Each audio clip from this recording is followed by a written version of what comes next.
सुबह की रोशनी जैसे कमरे को एक अलग ही उजास से भर रही थी। माँ बैग पैक करने में व्यस्त, पापा के हाथ में टिकट और फोन रूट मैप देख रहे हैं। और मैं और मेरी दीदी कब से इस रामेश्वरम यात्रा का इंतजार कर रहे थे। आज वही दिन है। एक सपना शुरू होने वाला है। स्टेशन पहुंचते ही ट्रेन की सीटी सुनाई दी। कतारों में लोग और चाय की दुकान से आती भाप भरी खुशबू। पापा एक हाथ में बैग और दूसरे में हमारा हाथ थामे आगे बढ़ रहे थे। जैसे ही ट्रेन आई, माँ की आंखों में नमी थी। आज तो ईश्वर के बुलावे पर जा रहे हैं। कुछ अजीब सा एहसास हो रहा है। खिड़की के बाहर दौड़ते जा रहे हैं हरे खेत, छोटी नदियां और पंछियों की टोली। मेरी दीदी गुनगुना रही है, मैं तस्वीरें खींच रहा हूँ। माँ ने आलू चॉप और खिचड़ी निकाल ली। ट्रेन में परिवार के साथ खाना बांटने का मजा ही अलग होता है। जैसे ट्रेन सिर्फ हमारी मंजिल की तरफ नहीं, बल्कि हमारे भीतर की शांति की खोज में भी आगे बढ़ रही हो। अचानक अनाउंसमेंट, नेक्स्ट पंबन सी ब्रिज। ट्रेन समुंदर के ऊपर चल रही है। दोनों तरफ बस नीला पानी, तेज हवा का झोंका, समुद्र की आवाज और दिल की धड़कने। ऐसे पल जिंदगी में कितनी बार आते हैं। माँ खामोश खिड़की की तरफ देख रही हैं, आंखों में आंसू। पापा बोले, यही है ईश्वर तक पहुंचने का रास्ता। शहर में घुसते ही हर तरफ फूलों की माला, शंख और धूप की खुशबू। सड़क किनारे पूजा की सामग्री की दुकानें और संतों का कीर्तन।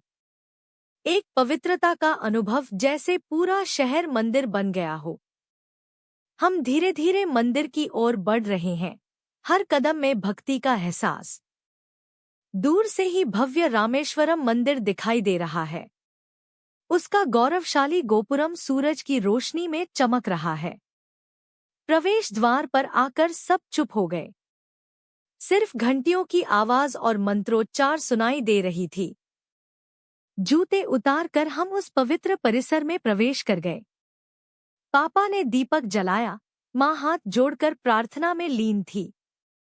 भीतर का कॉरिडोर इतना लंबा, जमीन पर पानी और ऊपर विशाल पत्थरों की छत। लग रहा था जैसे समय थम गया हो, मानो हम इस पल में ईश्वर के ठीक सामने खड़े हों।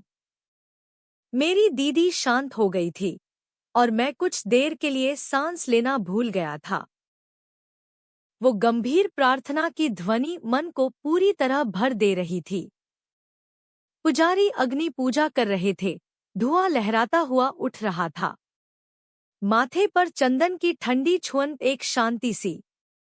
प्रसाद में मिला केला, मिठाई और तुलसी का पत्ता। पापा ने धीमे स्वर में कहा, जिंदगी भर इस पल को याद रखना बेटा। मंदिर दर्शन के बाद हम समुद्र किनारे पहुंचे। लहरें पैरों को छू रही थी। दीदी रेत में कुछ लिख रही थी।